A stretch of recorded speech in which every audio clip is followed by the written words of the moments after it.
عليكم ورحمة الله وبركاته. الحمد لله والصلاة والسلام على سيدنا محمد رسول الله وعلى آله وصحبه ومن والاه ولا حول ولا قوة إلا بالله أما بعد. Ma'asyiral hadirin jamaah salat tarawih yang dimuliakan oleh Allah Subhanahu wa taala.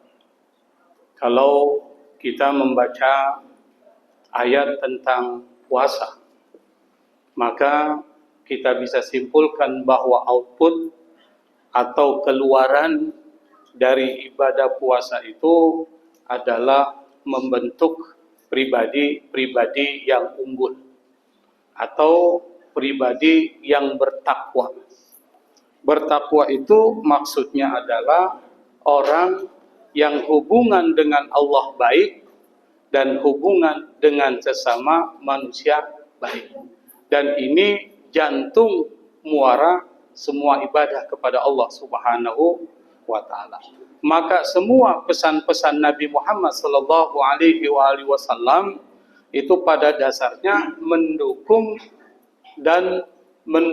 pembentukan dari pribadi-pribadi yang bertakwa ini.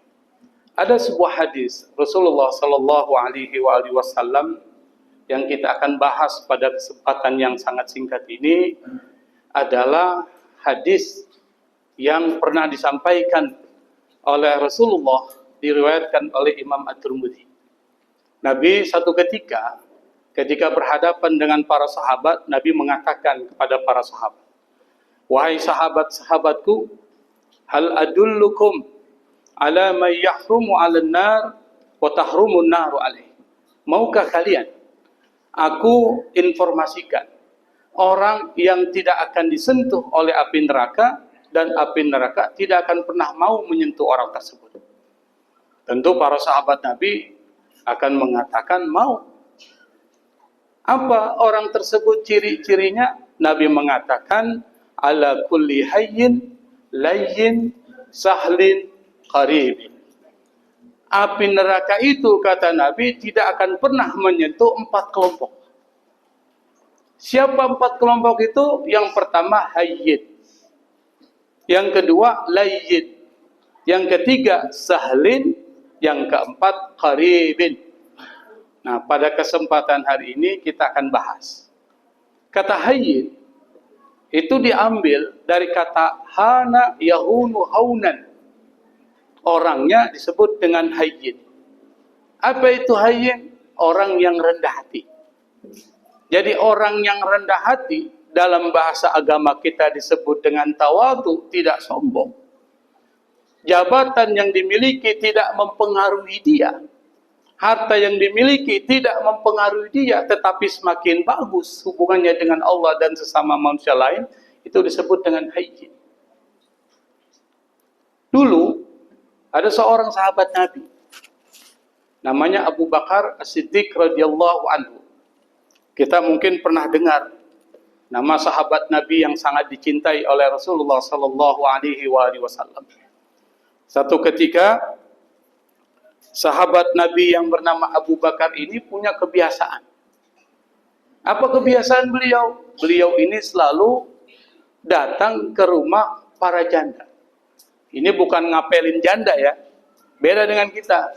Kalau kita datang ke rumah janda, beda dengan Abu Bakar As-Siddiq. Jadi Abu Bakar As-Siddiq radhiyallahu anhu datang ke rumah para janda itu. Beliau membantu memeraskan susu domba para janda tersebut, kemudian memasakkan masakan buat anak-anak yatim. Itu kebiasaan Abu Bakar As-Siddiq. Satu ketika, pada saat ketika Rasulullah sallallahu alaihi wasallam meninggal dunia, Abu Bakar diangkat sebagai khalifah. Kalau dalam bahasa sekarang disebut dengan presiden. Satu jabatan tertinggi di dalam masyarakat kita, presiden. Lalu kemudian muncul desas-desus di kalangan para janda ini.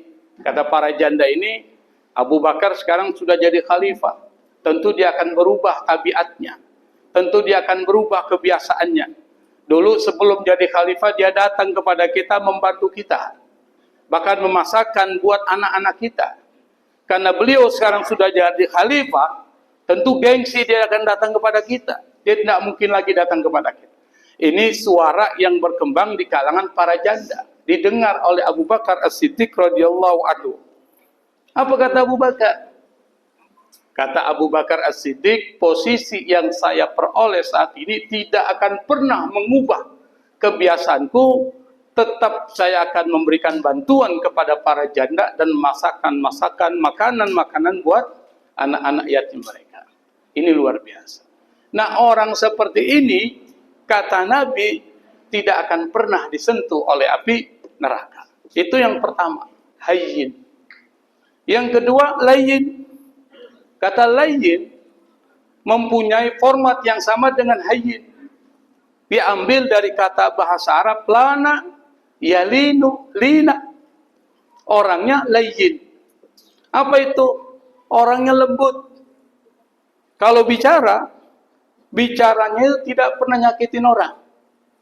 Kalau dia bicaranya itu menyanjung orang, membuat orang senang. Tidak menjatuhkan, tidak menghinakan, tidak menjelekkan orang lain. Dan itu yang diinginkan dalam ibadah puasa. Makanya ibadah puasa itu bukan cuma sekedar menahan diri dari makan dan minum, tetapi mulut Anda jaga. Maka Nabi pernah mengatakan, man lam yada qaula zur wal amala bihi falaysa lillahi hajatun fi ayyada ta'amahu wa syaraba. Barang siapa dia berpuasa tapi tidak bisa meninggalkan perkataan-perkataan yang kotor, perkataan-perkataan palsu, serta melakukan perbuatan-perbuatan yang bodoh, maka kata Nabi, Allah enggak butuh puasanya orang itu.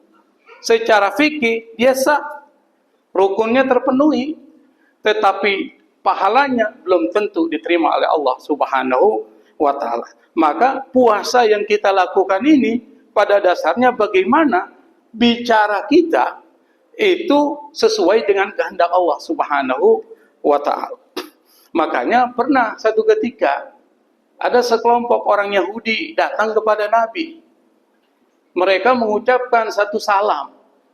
Yang salam ini bukan salam kedamaian, salam keselamatan, tapi salam penghinaan. Orang Yahudi datang kepada Nabi, yang saat itu Nabi sedang didampingi istrinya Siti Aisyah radhiyallahu anha. Kata orang Yahudi, assalamu alaik. Jadi bukan assalamu alaik, tapi assalamu alaik. Yang artinya itu kebinasakan buat engkau ya Muhammad. Siti Aisyah mendengar perkataan ini, muncul emosinya. Wajar seorang istri kalau suaminya dihina orang lain pasti akan marah. Apakah Siti Aisyah? Bal alaikumussalam. Tetapi kebinasaan buat engkau wahai orang-orang Yahudi. Karena orang-orang Yahudi ini adalah orang-orang yang tidak suka dengan Nabi Muhammad SAW pada saat di Madinah. Hasad mereka, iri hati dan dengki mereka begitu tinggi. Mereka enggak akan pernah beriman kepada Nabi Muhammad SAW. Tapi Nabi Muhammad SAW ketika mendengar Siti Aisyah mengucapkan kalimat itu, ditegur Siti Aisyah. Wahai istriku, tidak pantas kalimat itu keluar dari mulutmu. Kenapa? Inna Allaha rafiq yuhibbur rifqa fil amri kulli. Kata Nabi, Allah itu maha lembut. Dan Allah mencintai dan menyukai semua kelemah lembutan dalam segala hal. Ditegur Siti Aisyah. Makanya Rasulullah SAW banyak orang mengikuti beliau karena kelemah lembutan Rasulullah SAW. Saking lemah lembutnya beliau sampai dengan orang Yahudi pun dia lemah lembut. Pernah diceritakan dalam sejarah sebuah riwayat, ada seorang perempuan buta Yahudi. Beliau ini adalah seorang yang suka menghina Rasulullah. Rasulullah SAW setiap hari, setiap pagi datang ke pasar, di mana orang perempuan buta Yahudi suka menghina Rasulullah, didatangi oleh Rasulullah. Setiap hari dikasih makan. Sebelum dimasukkan makanan ke dalam mulutnya, dilembutkan dulu makanan itu. baru kemudian dimasukkan ke mulut orang tersebut. Rasulullah SAW pun kemudian meninggal dunia. Abu Bakar As-Siddiq tanya sama Siti Aisyah, "Ya Aisyah, ada enggak kebiasaan Rasul yang hari ini belum sempat ditunaikan oleh Rasul? Rasul sudah meninggal." Apa kata Siti Aisyah? Kata Siti Aisyah, "Ada wahai ayahanda. Ada satu kebiasaan Nabi yang beliau belum sempat tunaikan, beliau sudah meninggal dunia." Apa itu? Kata Abu Bakar.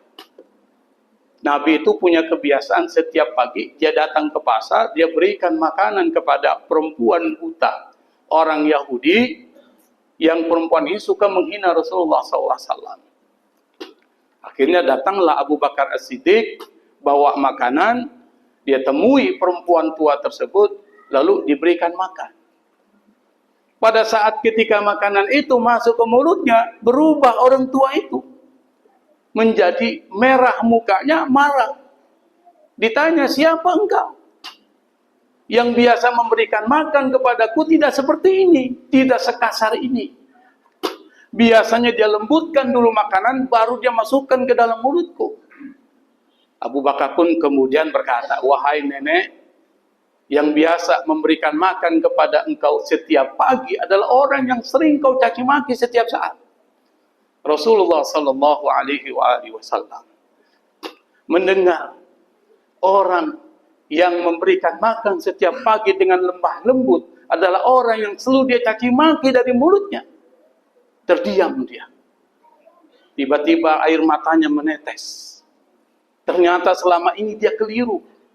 Dia sudah salah sangka kepada Rasulullah SAW sampai dia mengucapkan kalimat-kalimat kotor kepada Nabi. Maka mulai detik itu dia mengucapkan kalimat, "Asyhadu an la ilaha illallah wa anna Muhammadan Rasulullah." Aku bersaksi tidak ada Tuhan selain Allah dan Muhammad adalah utusan Allah Subhanahu wa taala. Kenapa ini bisa terjadi? Karena kelemah lembutan Rasulullah sallallahu alaihi wasallam. Itu yang kedua. Yang ketiga, sahlin, yang keempat karib. Kita gabungkan. Karena makna dari kedua kata ini hampir memiliki kesamaan. Apa? Orang yang disebut dengan qarib, orang dekat. Kalau dia tidak ada, dicari orang. Itu orang, kalau dia dekat sama orang, orang suka sama dia. Itu qarib. Yang kedua, sahlin, orang yang selalu memudahkan urusan orang lain. Makanya Nabi pernah mengatakan, "Man naffasa an mu'minin kurbatan min kurabi dunya, nafasallahu anhu kurbatan min kurabi yaumil qiyamah." Barang siapa yang memecahkan urusan orang mukmin, orang muslim di dunia. Misalnya kalau dia lapar dikasih makan. Kalau ternyata anaknya mau bayar uang sekolah tidak punya uang, dia kasih pinjaman. Itu memudahkan urusan orang-orang muslim. Di dunia kata Nabi, maka nanti di akhirat kata Nabi, orang itu akan dimudahkan urusannya oleh Allah Subhanahu wa taala. Tidak ada satu persoalan yang sangat besar kecuali pada saat ketika kita nanti dikumpulkan di padang mahsyar oleh Allah Subhanahu wa taala. Masing-masing mencari selamat, Pak. Sampai anak lupa sama orang tuanya, orang tua lupa sama anaknya, suami lupa sama istrinya, istri lupa sama suaminya nanti pada saat hari kiamat. Tapi orang-orang yang suka memudahkan urusan orang lain, maka dia akan dimudahkan urusannya oleh Allah Subhanahu wa taala. Terakhir saya mau cerita, Pak. Masih ada waktu ya. Ini cerita ini penting untuk menginspirasi kita bagaimana puasa ini itu membentuk pribadi yang bertakwa kalau kita pahami maknanya. Kita jalankan syariatnya. Dulu pada zaman Nabi Musa, itu ada seorang suami istri, miskin hidupnya, Pak. Lagi enak-enak tidur, istrinya bilang kepada suaminya, "Suamiku, Nabi Musa itu nabi ya? Bisa bicara sama Allah kan?" "Oh iya," kata suaminya. Biasanya kalau suami istri tidur kan biasa sering ngobrol tuh sebelum tidur. Gimana kalau seandainya kita udah tua ini, hidup kita menderita terus? Bagaimana kalau kita datang kepada Nabi Musa, minta kepada Nabi Musa supaya doakan kepada Allah supaya kita diberikan kekayaan, supaya di akhir hidup kita tidak menderita seperti ini. Suaminya awal mulanya nggak mau, malu dia sama Nabi Musa. Tapi akhirnya karena istri itu adalah ras yang paling terkuat di dunia ini, mau nggak mau suaminya pun akhirnya Nurut, Pak. Datanglah kepada Nabi Musa, dia cerita. Kata Nabi Musa, sebentar, saya tanya dulu sama Allah. Karena Nabi Musa ini kan punya gelar kalimullah, orang yang diajak bicara sama Allah. Langsung dia ngomong sama Allah. Kalau kita nggak bisa. Dia bilang sama Allah, ya Allah, hamba-Mu yang bernama Fulan bin Fulan, minta kepada saya supaya mendoakan kepada engkau diberikan kekayaan. Kata Allah, siap, kabulkan. Tapi cuma 1 tahun aja.